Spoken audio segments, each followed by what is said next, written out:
Halo semuanya, apa kabarnya? Saya berharap teman-teman semuanya baik-baik saja. Kita lanjutkan materi kita. Kita sekarang masuk di 12.8, yaitu tentang maksimum dan minimum suatu fungsi dua peubah. Sebenarnya maksimum dan minimum ini teman-teman sudah pernah lihat atau sudah pernah tahu di fungsi satu peubah. Ya, ada nilai ekstrim, yaitu ekstrimnya maksimum minimum, ada titik-titik yang kritis, yaitu titik stasioner, singular, dan kawan-kawannya, gitu ya. Nah, hal itu sebenarnya kita bawa dari fungsi satu ubah, gitu ya. Sekarang kita fungsinya justru di fungsi dua ubah gitu. Nah, mungkin ada perbedaan sedikit, tapi tidak terlalu signifikan yang gimana, gitu ya. Oke, kita next kan, misalnya dari sini nilai ekstrim global. Nah, nilai ekstrim global itu adalah kalau misalnya ada fungsi yang dari sini adalah fungsi S ke R gitu ya. Jadi dia dari R2 fungsi 2 ubah ke bilangan real dengan ada P bintang anggota dari si S-nya yaitu di R2. Nah, si FP-nya itu, FP bintangnya itu, FP bintang dia akan maksimum global kalau berlaku bentuk ketaksamaan ini, yaitu adalah setiap titik yang ada di FP-nya itu akan lebih besar dari sama dengan FP untuk setiap anggota di S-nya ini. Dan kalau dia berlaku kurang dari sama dengan, dia disebutnya sebagai nilai minimum. Jadi semua titik-titik yang di sini justru kurang dari FP, di mana P-nya anggota dari R2 di sini. Nah, perhatikan dia FP-nya bisa FP bintangnya bisa maksimum atau FP bintangnya dia bisa minimum. Nah, maksimum global dan minimum global ini dia disebutnya sebagai nilai ekstrim global. Gitu ya. Jadi dia nilai ekstrim global yang merupakan maksimum global atau minimum global. Nanti sebenarnya kalau bicara global, nggak perlu ditulis nilai maksimum global. Jadi hanya nilai maksimum aja. Kita udah tahu bahwa itu adalah global. Nilai minimum kita udah tahu bahwa itu nilai minimum global. Soalnya nanti akan ada nilai maksimum lokal atau nilai minimum lokal. Jadi, kalaupun suatu saat teman-teman tidak ketemu dengan nilai maksimum global, hanya nilai maksimum berarti itu identifikasinya sudah masuk ke global, gitu ya. So, maksimum atau minimum dia sudah masuk di dalam ekstrim, gitu ya. Jadi, nilai FP bintangnya disebut nilai ekstrim apabila merupakan nilai maksimum global ataupun minimum global, gitu ya. Oke, kita next kan. Nah, ini yang disebut saya bilang tadi ada ekstrim lokal. Nah, ekstrim lokal adalah kalau ada terdapat cakram yang memuat dan memuat P bintang dan berlaku ketaksamaan seperti ini lebih besar. Nilai minimum juga adalah seperti ini. Nah, ilustrasinya kurang lebih seperti ini ya. Jadi kalau misalkan ada di sini, anggap ini S, di sini ada titik P bintang, terus ada terdapat cakram, anggap cakramnya ini seperti ini. Oke. Nah, ini adalah merupakan irisan yang ini. Nah, ini irisannya. Nah, ini P bintangnya. Nah, ini irisannya. Nah, yang ini kalau berlaku EP bintangnya lebih besar dari EP, maka dia disebut maksimum lokal. Tapi kalau misalnya yang ini dia berlaku EP bintangnya kurang dari EP, maka dia disebut sebagai minimum lokal. Nah, sama juga bahwa nilai ekstrim lokal itu apabila dia maksimum lokal atau minimum lokal. Gitu ya. Oke. Jadi misalnya yang tadi ini ada S, saya ulangi gitu ya. Terus di sini ada titik P bintang, gitu ya. Nah, terus di sini ada sebuah cakram. Nah, irisan ini kalau berlaku ini, maka dia maksimum. Kalau berlaku ini, dia minimum. Yang di titik-titik di sini. Gitu ya. Oke, kita next kan. Nah, ada teorema eksistensi di sini, yaitu eksistensi maksimum minimum. Jadi kalau misalnya F-nya kontinu pada suatu himpunan tertutup dan terbatas, maka F-nya mencapai nilai maksimum dan nilai minimum global pada S. Kemungkinan di titik yang berbeda. Gitu ya. Jadi S-nya tertutup itu seperti apa? Kurang lebih begini yang tertutup ya. Dan kalau S-nya tertutup dan terbatas gitu ya.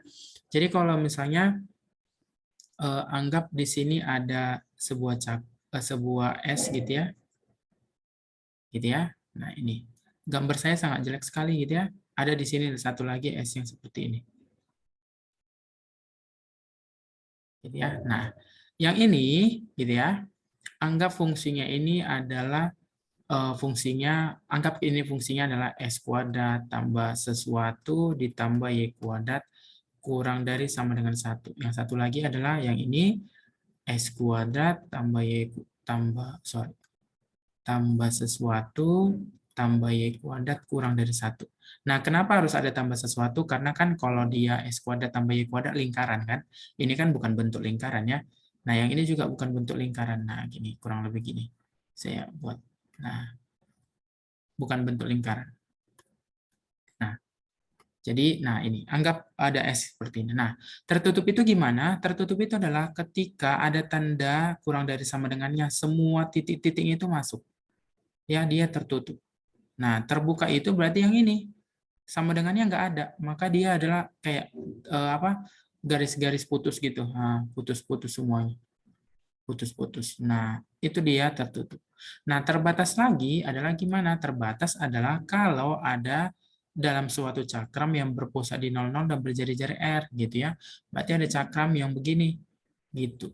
Nah, dia ada di dalamnya gitu. Nah, yang ini adalah terbatas. Jadi yang pertama ini gambar 1 dia tertutup dan terbatas, yang ini adalah tidak tertutup. Gitu ya. Paham ya? Jadi ini dia tertutupnya dia ada kurang dari sama dengan. Nah, ada sama dengannya. Kalau ini kurang dari 1 aja. Jadi si satunya nggak masuk. Gitu. Nah, dia disebutnya kalau dia tertutup dan terbatas dan dia F-nya kontinu, maka dia akan mencapai nilai maksimum dan minimum katanya. Jadi poinnya mau bilang bahwa nanti mencari maksimum dan minimum suatu fungsi bisa aja kita dengan melihat gambarnya apakah dia tertutup dan terbatas begitu kurang lebih. Ya, next kan.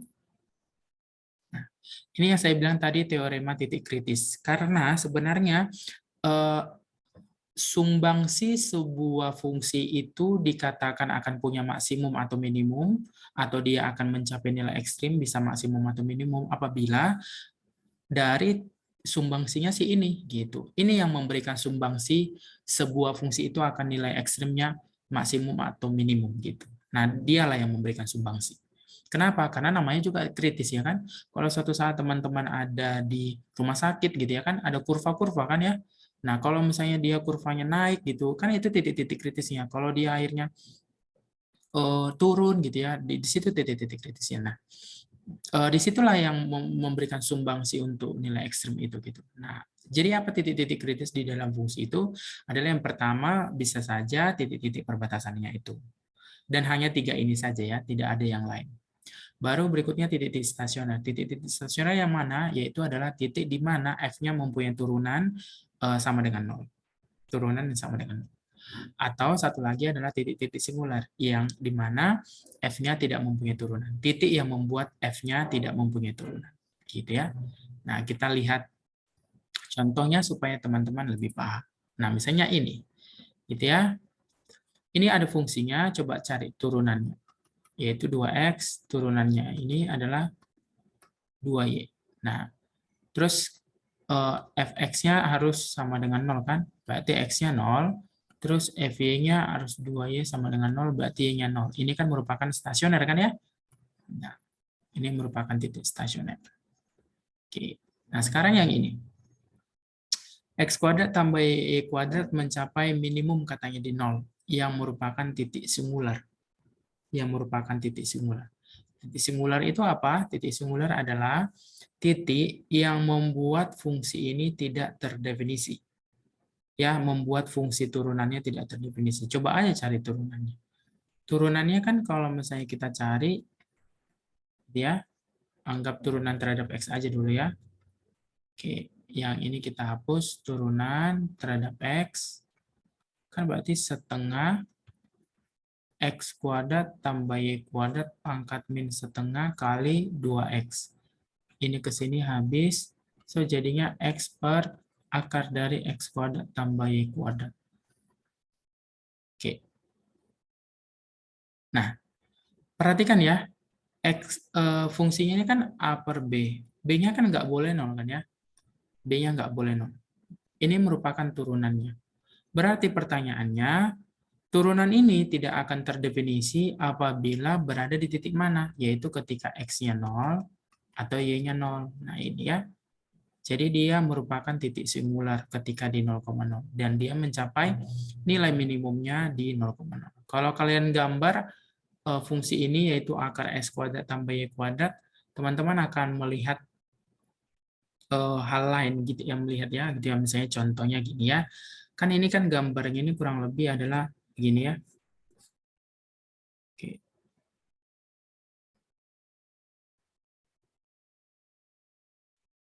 Nah, gitu ya. Dia bentuknya kerucut gitu ya. Berbentuk kerucut. Di titiknya ini adalah minimumnya di 0 ya, minimumnya di 0. Nah, maksimumnya di berapa? Kan kita nggak tahu, ini kan bergerak terus kan ya. Terus ya, nggak tahu kapan dia akan berhenti. Nah, tapi si nomor 2 tadi itu akan bisa mencapai maksimum, yaitu satu ketika kita batasi bahwa dia pada cakram tertutup 0,1. Nah, cakram tertutupnya di sini. Jadi kurang lebih gambarnya adalah bentuknya begini, gitu ya. Nah, dia akan maksimum di 1 gitu karena dibatasi. Jadi dia tertutup. Tadi kan dia bilang kalau ada tertutup dan terbatas dia bisa akan mencapai maksimum atau minimum. Nah, ternyata kita batasi dia adalah tertutup di 0,1. Berarti dia akan maksimum di 1, minimumnya di 0 begitu. Oke, kita lanjutkan gitu ya. Nah, tapi di sini ada catatan, titik stasioner itu belum tentu merupakan titik ekstrim. Ya, titik stasioner belum tentu merupakan titik ekstrim. Sebagai contoh, fungsi yang dia berbentuknya adalah XY, gitu ya. Mempunyai titik stasioner di 00, tetapi titik ini bukan merupakan titik ekstrim, gitu ya. Global maupun lokal. Nah, kita lihat aja ininya. Gambar si X, Y ini, kalau misalnya mau kita gambar, kalau kamu ingat peta konturnya, berarti kan X-nya sama dengan K kan? Misalnya K-nya adalah 1, 2, 3, dan seterusnya. Gitu ya. Kalau X-nya sama dengan K-nya 1 misalnya. X-nya sama dengan 1. Nah, berarti kan kurang lebih misalnya gambarnya adalah ini ya. Ini X-nya sama dengan setengah misalnya. Ini X sama dengan 1. Nah, ada berada di titik ini lagi. Ya, ini ya peta konturnya. Baru ada begini lagi. Gitu ya. Nah, terus ada begini. Nah, perhatikan ini. Ini nggak akan ada maksimum atau minimum kan? Gambarnya. Kan gambarnya garis kayak gitu ya, kan nggak ada maksimum dan minimum. Gitu ya. Nggak akan ada maksimum minimum. Yang ini adalah yang plus-plusnya, yang ini min-minnya, yang ini min, yang ini plus, plus, plus. Gitu ya. Nah, nggak akan ada. Sekalipun titik stasionernya ada. Ya, yaitu turunannya apa? Turunan terhadap X kan jadinya Y, turunan terhadap Y kan jadinya X. Nah, kalau fx-nya sama dengan 0, so berarti Y-nya apa? Y-nya 0. Terus kalau fy-nya sama dengan 0, so berarti apa kesimpulannya? X-nya adalah 0. Nah, perhatikan dia punya stasioner di 0,0, tapi ternyata dia tidak memberikan sumbangsi apa-apa untuk menentukan dia maksimum atau minimum, atau menentukan nilai ekstrim. Gitu ya. Nah, perhatikan gambarnya ini gitu ya. Nggak ada maksimum minimumnya di mana, nggak tahu. Gitu ya. Karena ini bergerak terus sampai ke sana, ini juga bergerak terus sampai ke sini. Gitu ya. Sama halnya dengan bentuk yang lain. Nah, tapi katanya kalau kita batasi pada cakram tertutup 0,1 gitu ya, atau kita batasi dengan lingkaran X kuadrat tambah Y kuadrat gitu ya. Nah, ini anggap saya batasi. Nah, sekarang ini di 1, tadi kan 1, ini 1, ini 1. Nah, perhatikan ternyata kita bisa menentukan bahwa ternyata dia akan mencapai titik perbatasan, yaitu lingkaran 1 di X kuadrat tambah Y kuadrat sama dengan 1. Dia mempunyai maksimum di 1.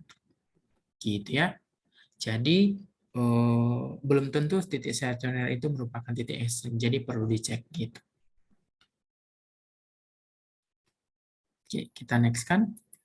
Nah, mungkin teman-teman tadi melihat, Pak, kayaknya akan terlalu sulit kalau dia harus digambar atau melihat dari gambar, terus harus menentukan tertutup terbatasnya pada gambar. Nah, dikasihlah uji turunan kedua untuk menolong kita. gitu ya. Ini adalah untuk secara hitung-hitungan gitu ya, tanpa melihat terlalu abstrak terkait dengan gambar tadi gitu ya. Jadi kalau misalnya ada sebuah fungsi mempunyai turunan parsial kedua yang kontinu terpusat di A, B, perhatikan A, B ini merupakan titik stasioner sebenarnya ya. Titik stasioner, ya kan, karena dia mempunyai turunan parsial berpusat di A, B, dan turunannya itu di 0 sama dengan 0,0 kan persis kan, karena stasioner itu adalah turunannya sama dengan 0,0 gitu. Nah, berarti si A, B itu merupakan titik stasionernya. Nah, tulislah D berikutnya sama dengan seperti ini. Anggap ada rumus D sama dengan ini. D ini disebutnya sebagai diskriminan dari F. Diskriminan dari F. Nah, kalau misalnya D-nya lebih besar dari 0, atau turunan parsial kedua terhadap X-nya adalah kurang dari 0, atau bisa pakai turunan parsial terhadap Y-nya kurang dari 0, maka si A, B yang tadi merupakan nilai maksimum lokal. Dan kalau D-nya lebih besar dari 0, atau turunan parsial kedua terhadap X atau terhadap Y, bisa milih satu-satu ya, salah satu ya, bisa milih salah satu, maka si FAB-nya itu merupakan minimum lokal. Dan kalau D-nya kurang dari 0, maka si AB-nya merupakan titik plana. Dan kalau D-nya 0, maka ujinya gagal atau tidak dapat ditarik kesimpulan. Tidak dapat ditarik kesimpulan. Berarti ujinya gagal, mungkin perlu cara lain gitu ya. Mungkin bisa gambar-gambar yang seperti tadi gitu ya. Nah, jadi sekarang kita tinggal hitung-hitung aja. Perhatikan aja D-nya gimana. Apakah lebih besar, kurang dari, gitu ya, atau ini gitu ya. Jadi tinggal pakai rumus ini. Rumus D-nya udah diberitahu ini. Gitu ya. Nah, kita lihat contoh supaya bisa lebih paham gitu ya. Oke. Nah, contohnya adalah yang ini. Nah, perhatikan ini. Tentukan nilai ekstrim dari fx-nya seperti ini. Nah, gitu ya.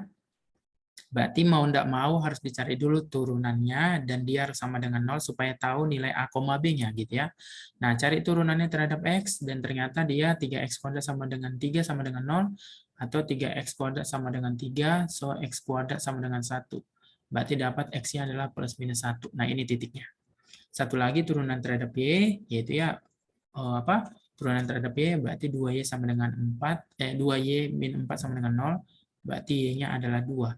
So, berarti ada dua titik stasionernya. Yang pertama 1,2 dan min 1,2. Begitu ya? Ada dua. Nah, dua-duanya kita cari gitu ya. Yang pertama, ketika di 1,2-nya dulu. Nah, cari dulu turunan keduanya ya. Turunan kedua terhadap X 6X, turunan turunan XY-nya itu adalah turunan X terhadap Y gitu ya. Ini kan turunan perhatikan kita ini turunkan tapi terhadap Y 0, yang ini kita turunkan terhadap X, dia 0 kan, karena konstanta-konstanta, jadi ini 0.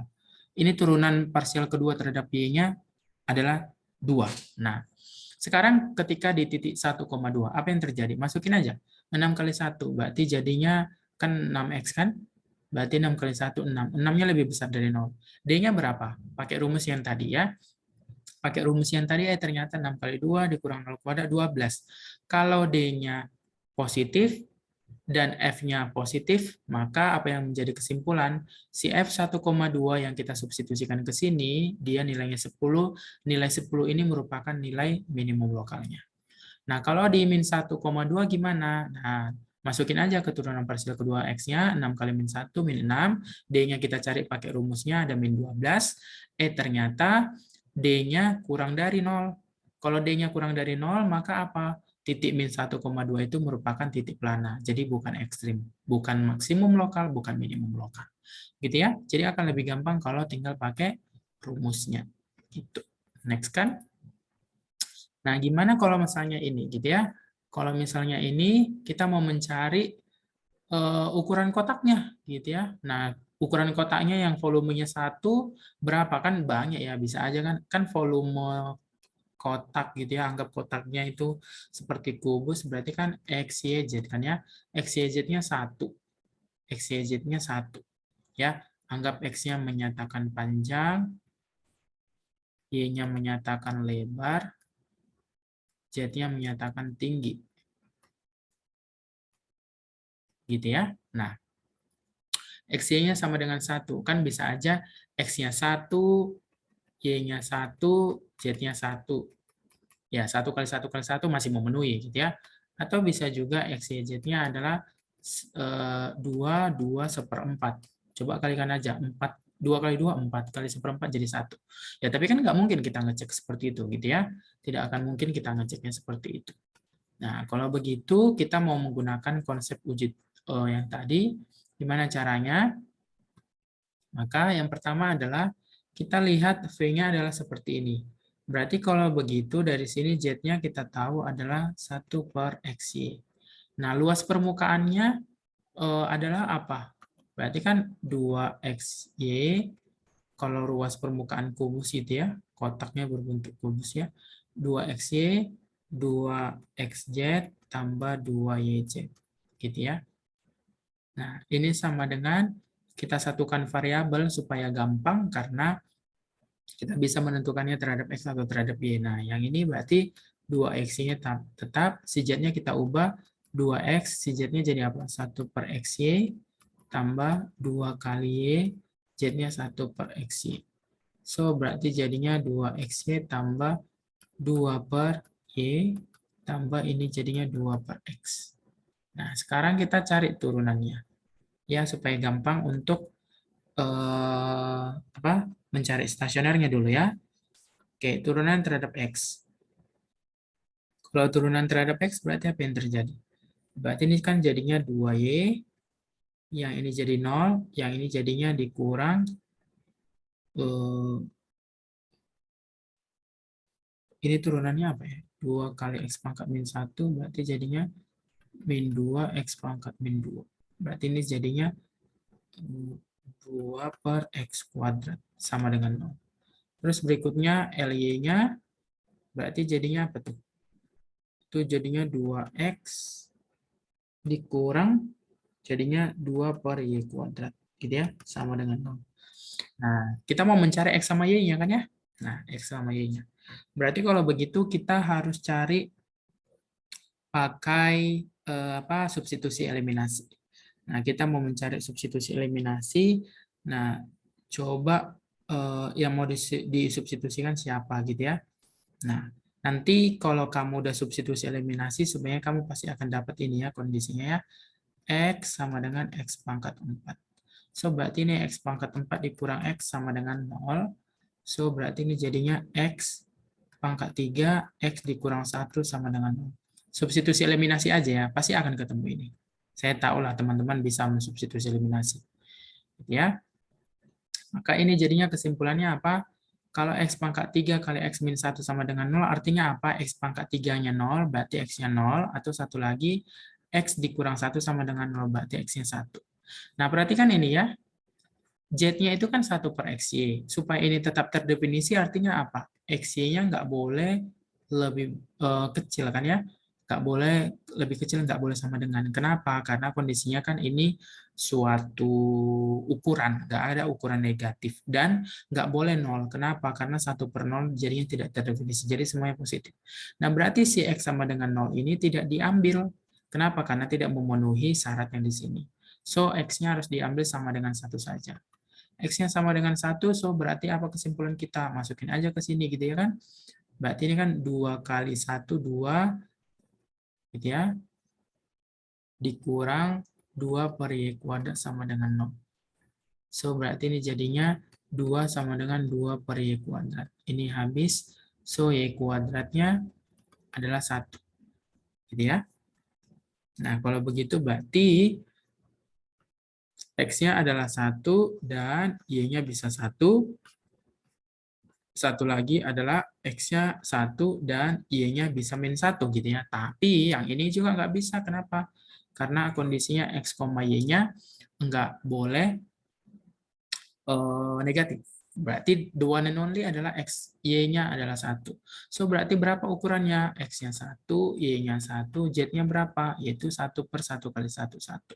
So, kalau begitu, ingin membuat kotak tertutup dengan volume 1 dan luas permukaannya minimum, satu-satunya ukuran kotaknya adalah bentuknya yang begini.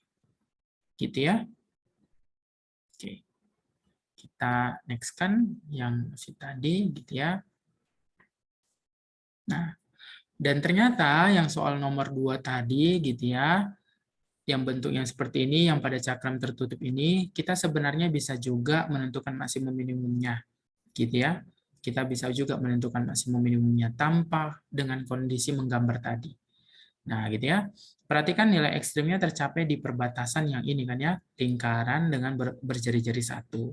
Nah, untuk mencarinya, nyatakan titik-titik lingkaran tersebut dengan koordinat polar. Jadi kita ganti dengan koordinat polar. Nah, si X-nya kita ganti dengan koordinat polar, berarti kan X-nya R cos theta. R-nya kan 1, berarti jadinya cos theta saja. Y-nya adalah R sin theta, R-nya 1, berarti R-nya jadinya sin theta. Berarti Y-nya adalah sin theta. Maka ini dapat X dan Y. Gitu ya. Nah, perhatikan bahwa kalau begitu fx-nya tadi berubah akan menjadi ini. Kenapa? Karena kan fx-nya X kali Y. Nah, kan si X-nya kan berubah jadi R, theta kan jadinya kan. X-nya apa? X-nya adalah cos theta, Y-nya adalah sin theta. Cos theta kali sin theta bisa diubah jadi setengah sin 2 theta. Ya, kenapa? Karena 2 sin theta cos theta adalah sin 2 theta. Nah, berarti jadinya sin theta kali cos theta sama dengan setengah sin 2 theta. Makanya dapat ini. Gitu ya. Nah, perhatikan salah satu untuk menentukan ekstrim itu adalah maksimum minimumnya ketika salah satunya titik yang menyumbang adalah siapa? Titik si stasioner. Berarti cari aja dulu stasionernya. Yaitu turunannya gitu ya. Turunan terhadap tetanya berarti jadinya kan setengah sin 2 theta berarti jadinya cos 2 theta kali 2 ya kan? Nah, ini harus sama dengan 0 kan? Stasioner harus sama dengan 0. So, berarti cos 2 theta sama dengan 0. Nah, kita mau mencari cos 2 theta yang sama dengan 0. Artinya theta yang berapa aja yang mengakibatkan dia 0. Kalau kita melihat gambarnya, gitu ya, kalau gambarnya si cos, ini kan gambarnya cos kan begini kan ya. Gambarnya cos. Sorry. Nah, ini ya. Gitu ya. Berarti ada di titik ini, ada di titik ini, ada di titik ini, ada di titik ini, gitu ya kan? Nah, berarti titiknya berapa aja tuh? Titiknya adalah, yang pertama adalah pi per 4, yang ini jadinya adalah 3pi per 4, yang ini 5pi per 4, yang ini adalah 7pi per 4. Gitu ya. Jadi titik-titik ini adalah yang membuat dia kemungkinan besar akan maksimum atau minimum yang mengsumbangsi. Nah, kalau begitu berarti tinggal kita lihat aja nilainya gitu ya. Yang pertama, kalau nilainya pi per 4 berapa sama 5pi per 4. Oh, ternyata pi per 4 sama 5pi per 4 titiknya adalah seperti ini. Masukinnya kemana? Ke sini ya, teman-teman. Masukinnya ke sini, ke fungsi awal. Terus satu lagi, waktu titiknya 3pi per 4 sama 7pi per 4, waktu dimasukin nilainya adalah ini dan ini. Nah, yang ini nilainya adalah lebih besar kan? Maka ini adalah maksimum, dan kalau yang di bawah ini dia adalah nilainya minimum. Berarti kan ini setengah akar 2, setengah akar 2, min setengah akar 2, min setengah akar 2. Itu maksimum, kalau minimumnya adalah di sini. Ya kan? Begini kan kurang lebih kan tadi. Ini di sini 1, 2, ini. Nah, perhatikan ya. Nah, yang ini nilainya dia pi per 4 setengah akar 2. Gitu ya, setengah akar 2. Dan kalau dia nilainya 5pi per 4, dia min setengah akar 2. Gitu ya. Nah, dia nilainya maksimum. Gitu. Nah, kalau yang ini dia nilainya minimum. Gitu ya. Oke, kita next kan. Nah, ternyata yang tadi juga untuk soal yang fxy itu ya, yang f itu adalah xy gitu ya. Nah, ternyata itu juga bisa kita lihat dengan menggunakan peta konturnya tadi, dia akan mencapai khususnya di 4 buah titik perpotongan, yaitu x kuadrat kita ambilkan sebuah lingkaran berpusat di 0,0 dan jari-jarinya 1. Dengan kita ambil garisnya y sama dengan plus minus x gitu ya. Nah, ini ada titiknya ya. 1, 2, 3, 4. Nah, titik inilah yang menjadi max Yang ini adalah min. Ini min. Nah, gitu ya. Kurang lebih kalau kita gambar garis yang Y sama dengan plus minus X gitu ya. Nah, kurang lebih ini. Nah, gitu ya. Disinilah dia maksimumnya. Di sini maksimumnya. Tapi yang ini minimum. Begitu ya. Oke, saya berharap teman-teman mengerti. Kalau ada pertanyaan, jangan sungkan. Semoga kita memahaminya gitu ya. Terima kasih. Sampai ketemu. Dah.